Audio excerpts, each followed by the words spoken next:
আল্লাহর কালামে কোরআনের মধ্যে বর্ণনা করেছেন। আল্লাহ তাআলা ঘোষণা করেছেন, ইয়া আইয়ুহাল্লাযীনা আমানু তুবু ইলাল্লাহি তাওবাতান নাসুহা। আল্লাহ বলেন, হে ঈমানদারগণ, হে মুমিনগণ, তোমরা আল্লাহর কাছে তওবা করো। তুবু ইলাল্লাহ, তোমরা আমি আল্লাহর কাছে তওবা করো। কেমন তওবা? তাওবাতান নাসুহা, আন্তরিক তওবা করতে হবে, অন্তর দিয়ে তওবা করতে হবে। আপনি যদি অন্তর দিয়ে আন্তরিক তওবা, তাওবাতুন নাসুহার মতন তওবা করতে পারেন, আল্লাহ বলে আমি ওই বান্দার ছোট বড় সমস্ত গুনাহগুলি মাফ করে দিব। এখন তওবার কত ফজিলত জানেননি? আমার আপনার নবী মুহাম্মদুর রাসূলুল্লাহ সাল্লাল্লাহু আলাইহি ওয়াসাল্লাম হাদিস শরীফের মধ্যে আল্লাহর নবী বর্ণনা করেছেন, যখন কোন বান্দা আল্লাহর কাছে তওবা করে, আন্তরিক তওবা করে, ওই তওবাকারীর মর্যাদা এত, যখন কোন একটা বাচ্চা সবেমাত্র জন্ম নিয়েছে, যে বাচ্চা সবেমাত্র জন্মগ্রহণ করেছে, দুনিয়ায় ভূমিষ্ঠ হয়েছে, আপনারা বলুন তো ওই বাচ্চার মধ্যে কোনো গুনাহ আছে? গুনাহ আছে নাকি? যে বাচ্চা সবেমাত্র জন্ম নিয়েছে তার মধ্যে কোনো গুনাহ নাই। আমার নূরের নবী রাহমাতাল লিল আলামিন নবীজি বলেন, আল্লাহর কাছে যখন কোন বান্দা অন্তর দিয়ে আন্তরিক তওবা করে, ওই তওবাকারীও ওই নিষ্পাপ মাসুম বাচ্চার মতন হয়ে যায়, তার মধ্যে কোনো গুনাহ থাকে না। অন্তর দিয়ে তওবা করতে হবে। তওবাকারীকে আল্লাহ তাআলা পছন্দ করেন।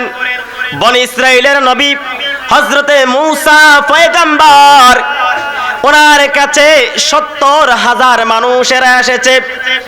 ওনার কাছে এসে বলতেছে, গো নবী পয়গম্বর, দীর্ঘদিন যাবত আমাদের অঞ্চলে আমাদের এলাকায় বৃষ্টি হয় না, আপনি আল্লাহ তাআলার কাছে দোয়া করুন, আপনার উসিলায় আল্লাহ বৃষ্টি নাজিল করে দিবেন। নবীদের দোয়া আল্লাহর দরবারে কবুল হয়ে যায়। হযরতে মূসা সঙ্গী সাথীদেরকে নিয়ে ময়দানের মধ্যে একত্রিত হয়ে গেলেন। বনি ইসরাইলের মানুষদেরকে নিয়ে, ৭০,০০০ বনি ইসরাইলি মানুষদেরকে নিয়ে একত্রিত হয়ে আল্লাহ তাআলার কাছে দোয়া করলেন, ও আল্লাহ, আমার এই সম্প্রদায়ের মধ্যে, আমার এই এলাকার মানুষের জমিনের মধ্যে আপনি রহমতের বৃষ্টি নাজিল করুন।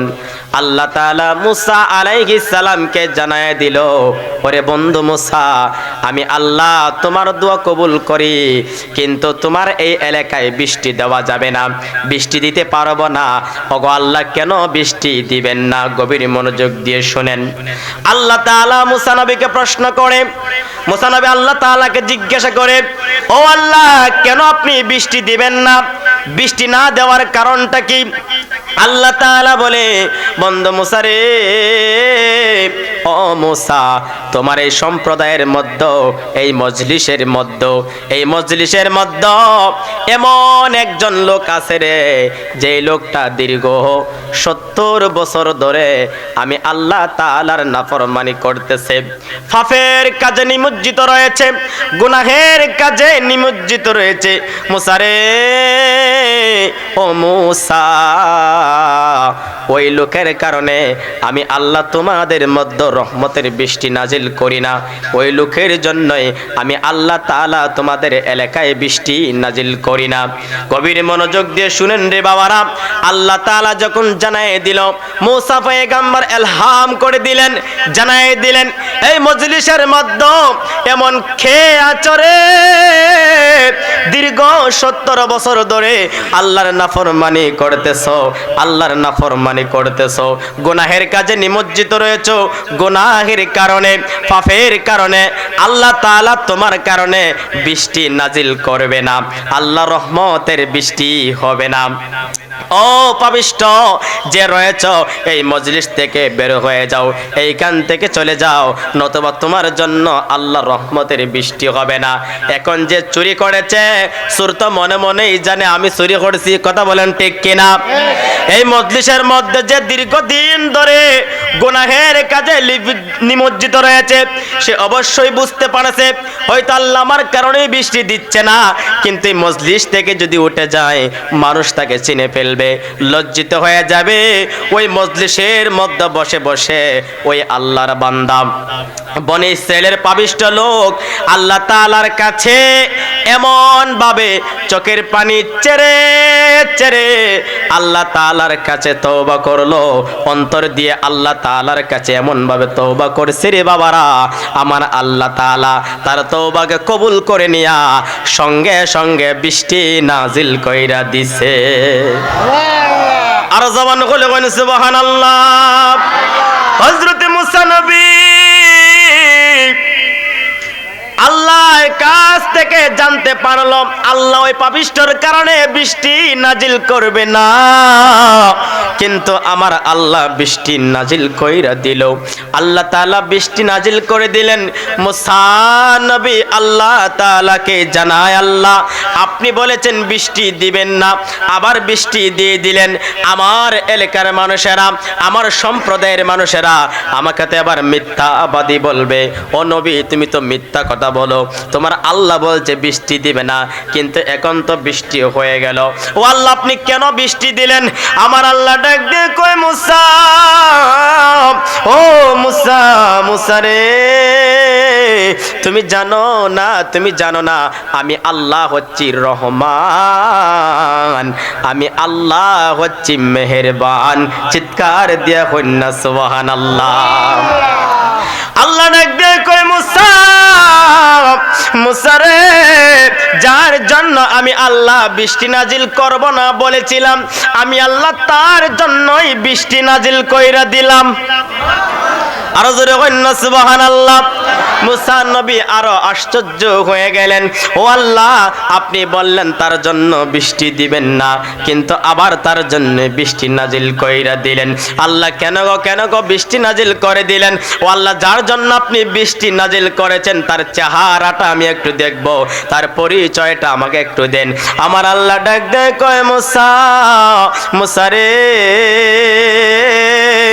আমার বান্দা যখন পাপিষ্ঠ ছিল তখন আমি তাকে শর্মিন্দা করি নাই, আমার বান্দা যখন গুনাহগার ছিল তখন আমি তাকে লজ্জিত করি নাই, কিন্তু এই মুহূর্তে আমার বান্দা আমি আল্লাহর কাছে এমন ভাবে চোখের পানি চেরে চেরে অন্তর দিয়ে আমি আল্লাহর কাছে এমন তওবা করেছে, তওবা করার সঙ্গে সঙ্গে সে আমি আল্লাহর প্রিয় বন্ধু হইয়া গেছে।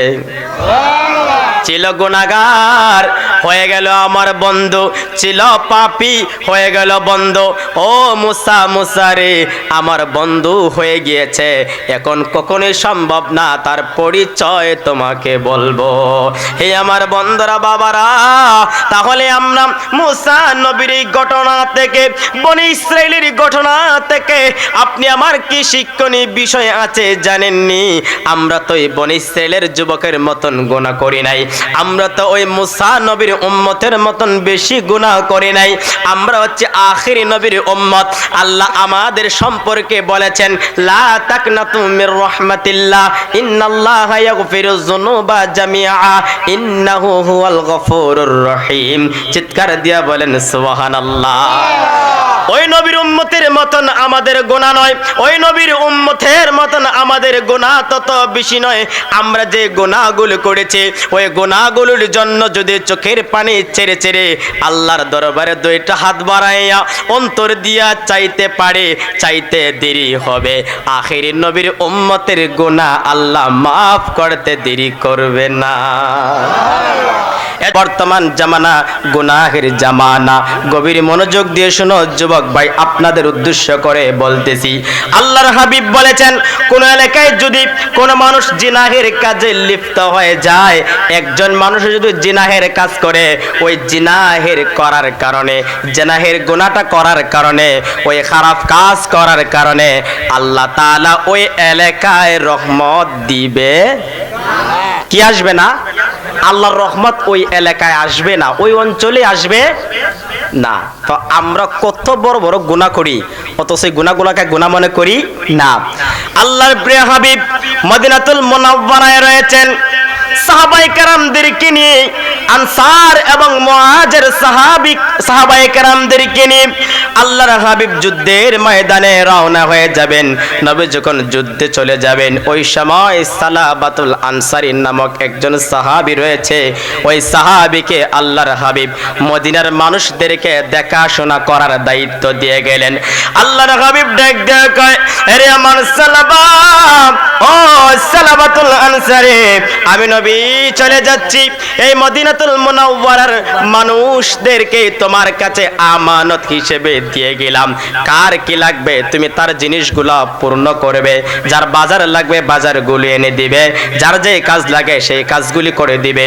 মদিনার প্রত্যেকটা ঘরে ঘরে গিয়ে তুমি কাজগুলি সন্ধান করবে। আল্লাহর হাবিব রহমাতাল লিল আলামিন নবীজি সাহাবায়ে কেরামদেরকে নিয়ে যুদ্ধের ময়দানে চলে গেলেন। সালাবাতুল আনসারী কে আমার নবী মদিনাতুল মুনাওয়ারার মানুষের দায়িত্বটা দিয়ে গেলেন, আমানত হিসেবে সালাবাতুল আনসারীর কাছে তাদেরকে দিয়ে গেলেন। এবার সালাবাতুল আনসারী তিনি মদিনার ঘরে ঘরে তালাশ করে কার বাজার লাগবে, কার সদাই লাগবে, যার বাজারের প্রয়োজন হয় সালাবাতুল আনসারী তার বাজার করে দেয়। এইভাবে উনি আরেকজন আনসারীর বাড়িতে গেলেন, আরেকজন আনসারীর বাড়িতে গেলেন। ওই আনসারীর বাড়িতে যাইয়া বলতেছেন, আপনার বাড়ির জন্য কোনো খরচ লাগবে না, বাজার সদাই লাগবে না। ওনার স্ত্রী বলতেছে পর্দার ভিতর থেকে, এ আমার মা গভীর মনোযোগ দিয়ে শুনেন, দেখেন সালাবাতুল আনসারী পর্দার বাহিরে রয়েছে আর ওই মহিলা পর্দার ভিতরে রয়েছে। ওই মহিলা বলতেছে, হ্যাঁ আমার কিছু বাজার সদাই লাগবে। এবার ওই মহিলা পর্দার ভিতর থেকে ব্যাগটা বাড়ায়া দিলেন। হাতটা যখন পর্দার বাহিরে চলে আসছে, সালাবাতুল আনসারীকে শয়তান ওয়াসওয়াসা দিয়ে দিল, শয়তানের ধোঁকায় পড়ে গেল। শয়তানের ধোঁকা কিন্তু মারাত্মক ধোঁকা, শয়তানের ধোঁকা কিন্তু মারাত্মক ধোঁকা।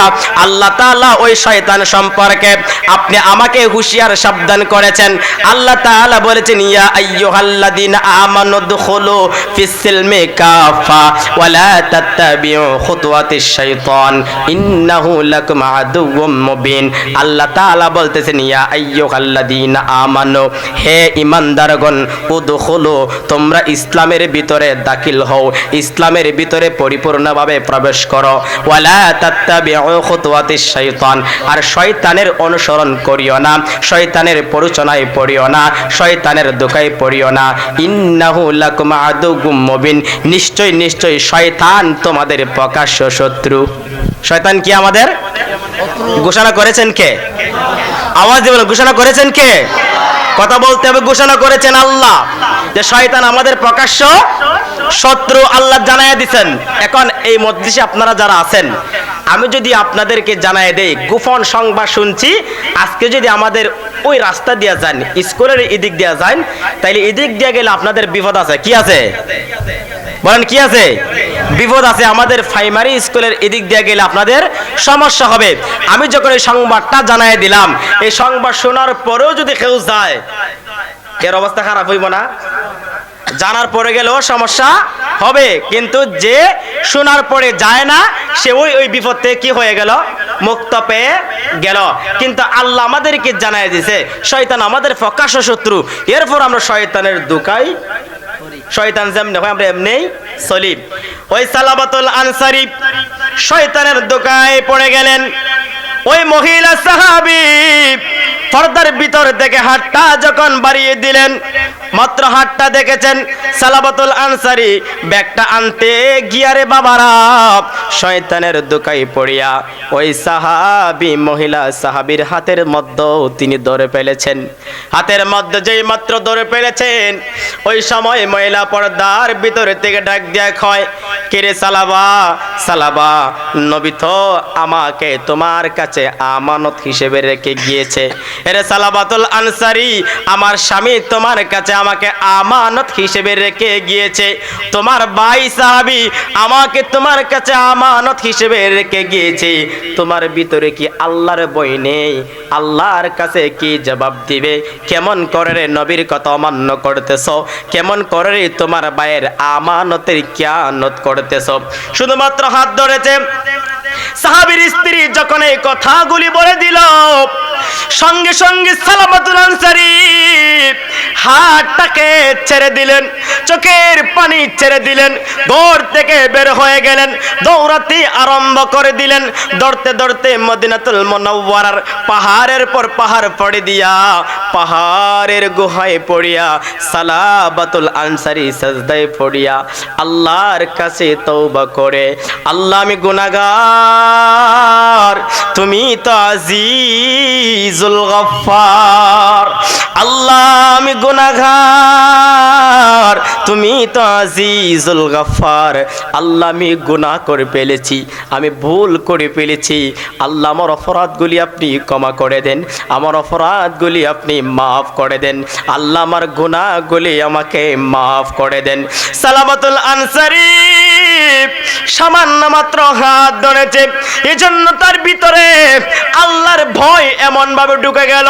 ওই গুনাহটা হয়ে যাওয়ার জন্য আল্লাহর ভয় তার ভিতরে এমন ভাবে জাগ্রত হয়ে গেল, চোখের পানি ছেড়ে ছেড়ে আল্লাহর কাছে ইস্তেগফার করে তওবা করে আমার নবী যুদ্ধের ময়দান থেকে ফিরে আসলেন। সব সাহাবীদেরকে দেখতে পেলেন, কিন্তু সালাবাতুল আনসারীকে মসজিদে নববীতে আমার নবী পায় না, আমার নবী পায় না। সাহাবায়ে কেরামকে জিজ্ঞাসা করেন, সাহাবীরা রে, ও সাহাবীরা, আমার সালাবাতুল আনসারী কোথায় রে? আমার সাহাবী কোথায়?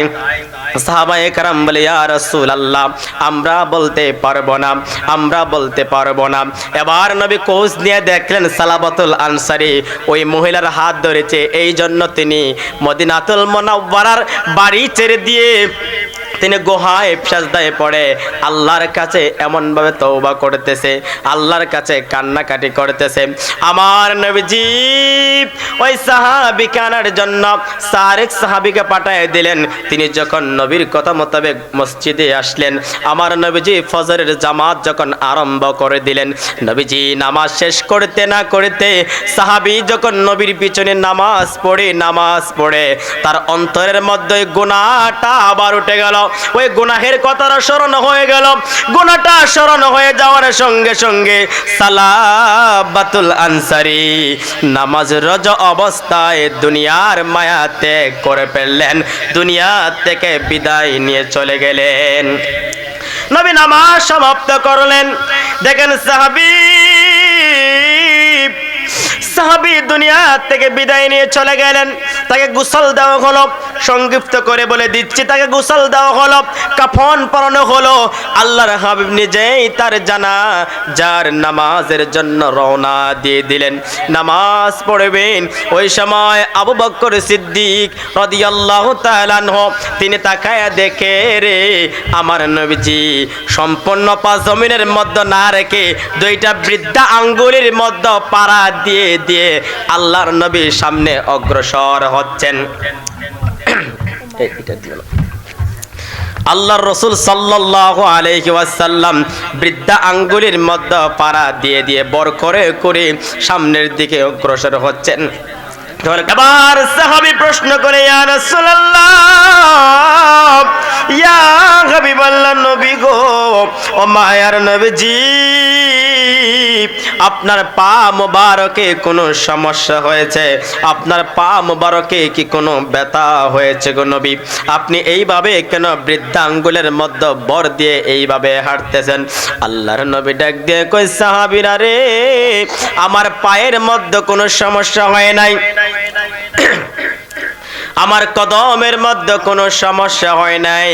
তবে শোনো শোনো, আমি কেন রে এইভাবে দুইটা বৃদ্ধা আঙ্গুলির মধ্যে বর দিয়ে অগ্রসর হচ্ছি, হেঁটে হেঁটে যাচ্ছি?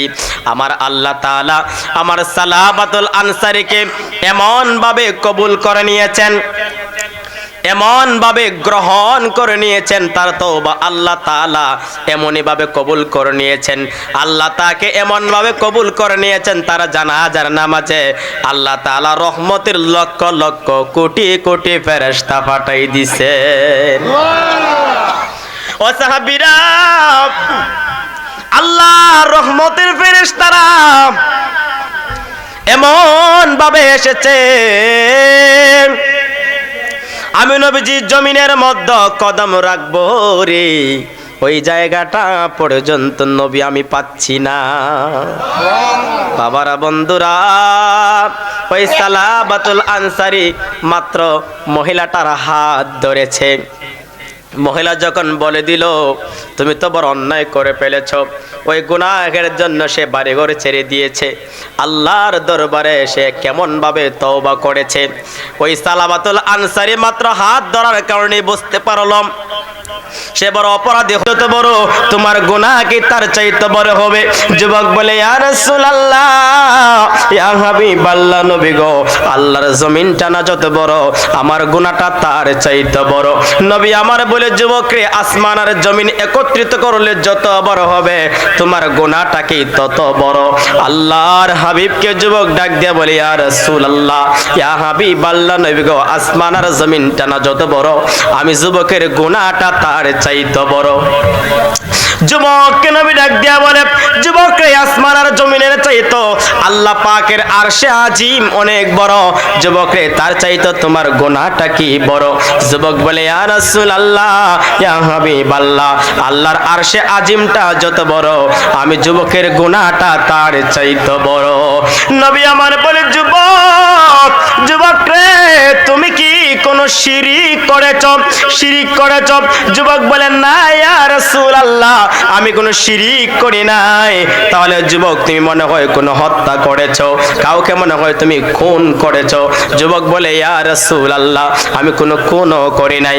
নবী আমার ডাক দেয়, যুবক, শিরিকের চাইতে বড় গুনাহ হতে পারে না, খুনের চাইতে বড় গুনাহ হতে পারে না। কি এত বড় গুনাহ করেছো আমাকে বলো।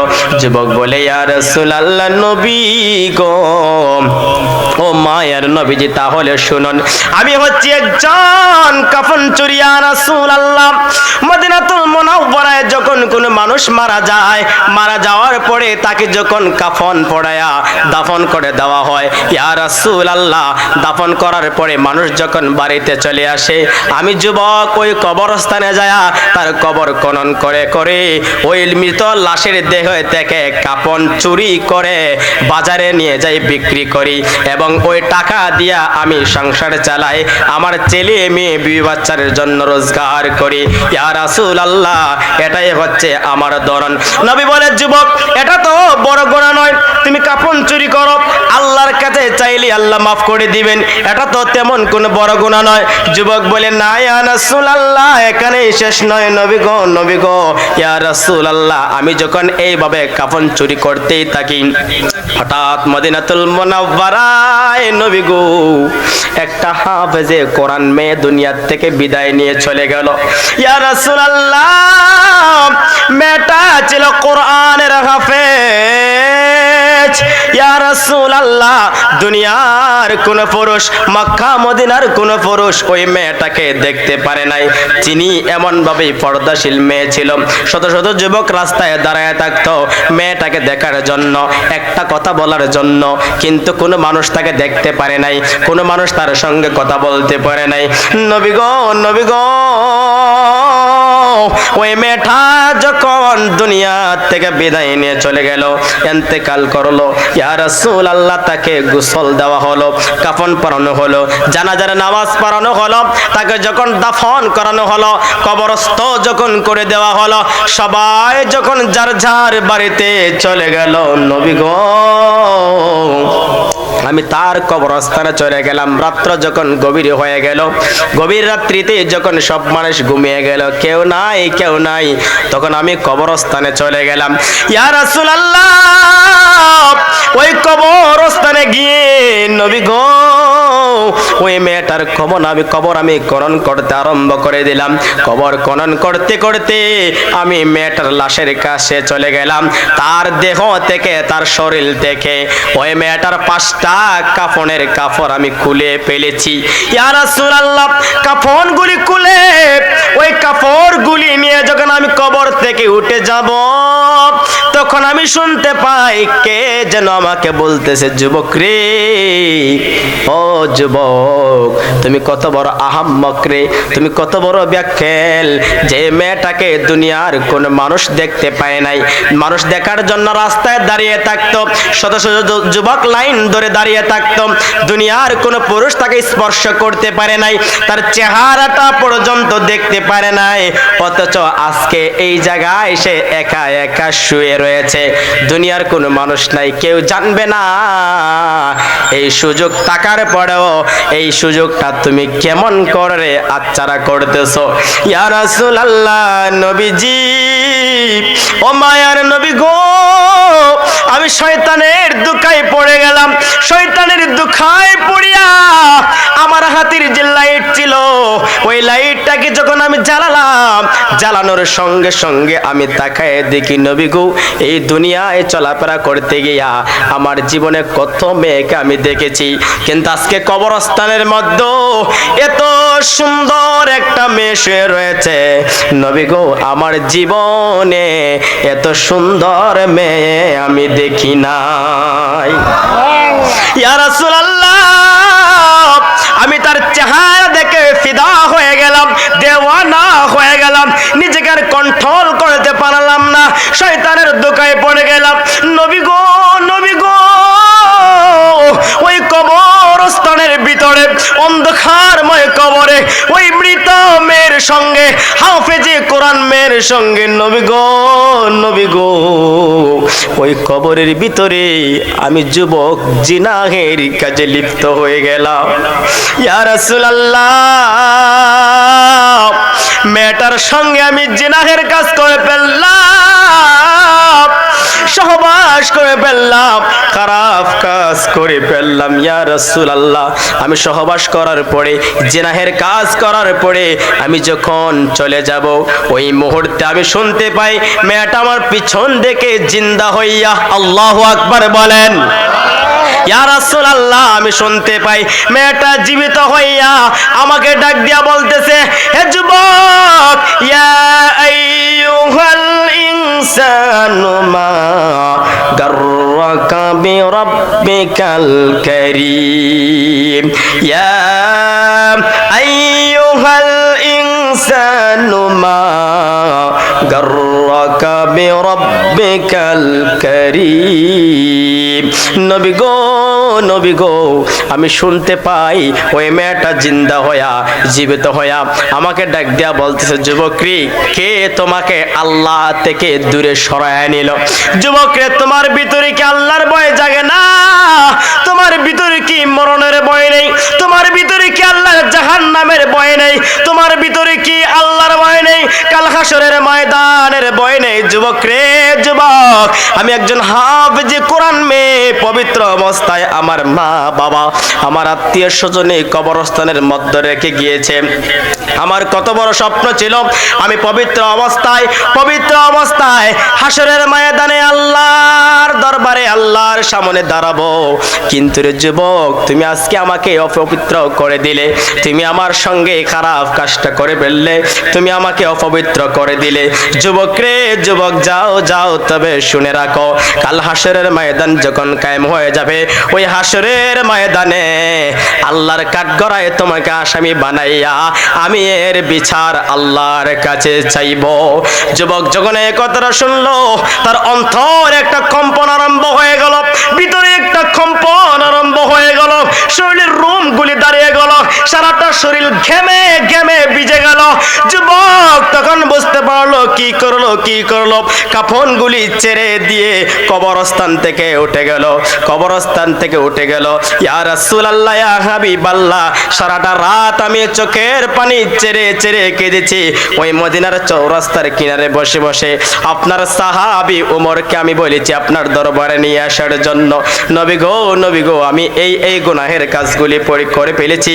ইয়া রাসূলুল্লাহ, আল্লাহ আমাকে মাফ করবেনি। আমার নবী ডাক দেয়, যুবক রে, তোর মতন এত বড় নাফরমান এই আল্লাহর সৃষ্টি জগতে নাই, তোর মতন এত পাপিষ্ঠ আল্লাহর এই সৃষ্টি জগতে নাই। তাড়াতাড়ি করে আমার এই দরবার ছেড়ে চলে যা, আমি নবীর দরবার থেকে চলে যা, নতুবা আল্লাহর গজব এইখানে নাজিল হয়ে যাবে। যা তোর গুনাহ আল্লাহ মাফ করবে না। যুবক নবীর দরবার থেকে নৈরাশ হয়ে ফিরে গেল। সে এমন এক জায়গায় চলে গেল, ওইখানে যাইয়া রাত দিন শুধু সাজদায় পড়ে আল্লাহর কাছে ইস্তেগফার করে, আল্লাহর কাছে তওবা করে, আল্লাহ আমি অনেক বড় গুনাহ করে ফেলেছি, আপনি আমাকে মাফ করে দিন।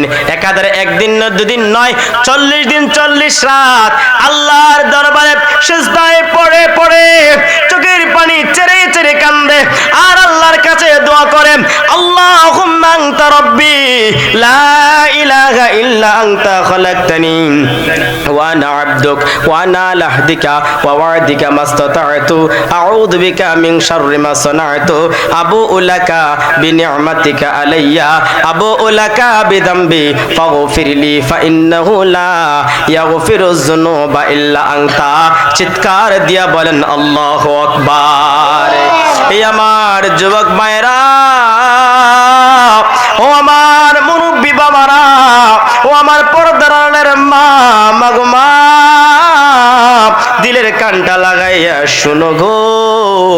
ওই যুবক একদিন নয় দুদিন নয়, দীর্ঘ 40 দিন 40 রাত আল্লাহর দরবারে এইভাবে তওবা করতেছে, এইভাবে কান্নাকাটি করতেছে, আল্লাহ আমি গুনাহগার, আমার গুনাহগুলি আপনি মাফ করে দেন, আমাকে আপনি মাফ করে দেন। 40 দিন পরে আল্লাহর হাবিব মসজিদে নববীতে সাহাবায়ে কেরামদেরকে নিয়ে বসা রয়েছেন। ওই সময় জিবরাইল আলাইহিস সালাম আমার নবীর খেদমতে হাজির হয়ে গেলেন।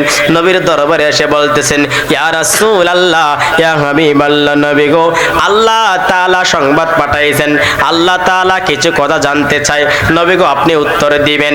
আমার নবী বলে, জিবরাইল বলো আল্লাহ তাআলা কি জানতে চায়?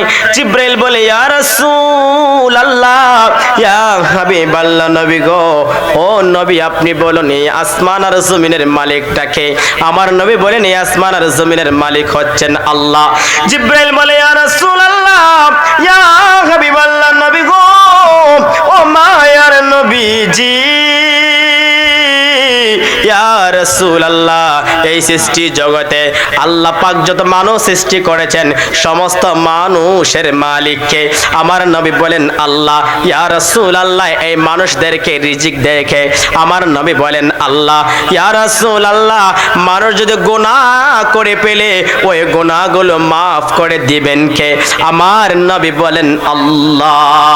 জিবরাইল বলে, ইয়া রাসূলুল্লাহ, ওই আল্লাহ যদি মানুষের গুনাহগুলি মাফ করে দিন, নবী গো, আজ থেকে 40 দিন আগে আপনার একজন সাহাবী গুনাহের কাজ করে ফেলেছে, এক যুবক গুনাহের কাজ করে ফেলেছে, আপনার দরবারে এসেছে, আপনি তাকে তাড়িয়ে দিয়েছেন।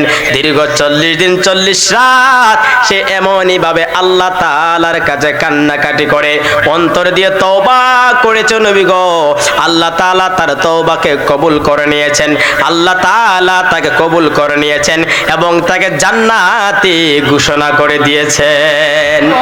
ইয়া রাসূলুল্লাহ, ইয়া হাবিবাল্লাহ, নবী গো, ওই সংবাদটা আপনি তার কাছে পৌঁছায় দেন। আমার নবী হযরত সালমান ফারসি আবু বকর সিদ্দিক রাদিয়াল্লাহু তাআলা আনহুকে বলে দিলেন, রে আবু বকর, ও সালমান, সালমান যাও রে যাও আমার ওই সাহাবীকে তোমরা নিয়ে আসো। হযরত আবু বকর সালমান ফারসি রাদিয়াল্লাহু তাআলা আনহু দুজন মিলে চলে গেলেন ওই সাহাবীকে আনার জন্য। সাহাবায়ে কেরাম নিয়ে আসলেন, নবীর দরবারে দাঁড়ালেন। আমার নবী জানায় দিল, রে সাহাবী, তুমি আল্লাহ তাআলার কাছে এমন ভাবে তওবা করেছো, আল্লাহ তাআলা তোমার তওবা কবুল করে নিয়া আল্লাহ তাআলা তোমার সমস্ত গুনাহগুলো মাফ করে দিয়েছেন। এজন্য আল্লাহ তাআলা বলেন, ইয়া আইয়ুহাল্লাযীনা আমানু তুবু ইলাল্লাহি তাওবাতান নাসুহা। আল্লাহ বলে, হে ঈমানদারগণ, তুবু ইলাল্লাহ, তোমরা আমি আল্লাহর কাছে তওবা করো। কেমন তওবা? তাওবাতান নাসুহা, অন্তর দিয়ে তওবা, আন্তরিক তওবা করতে হবে। তওবার মতন তওবা করতে হবে। যখন কোন বান্দা অন্তর দিয়ে তওবা করতে পারে, আল্লাহ তাআলা বলেন, আসা রাব্বুকুম আইয়ুকাফিরা আনকুম সাইয়্যাতিকুম, আল্লাহ বলেন আমি আল্লাহ তার ছোট বড় সমস্ত গুনাহগুলো মাফ করে দিব।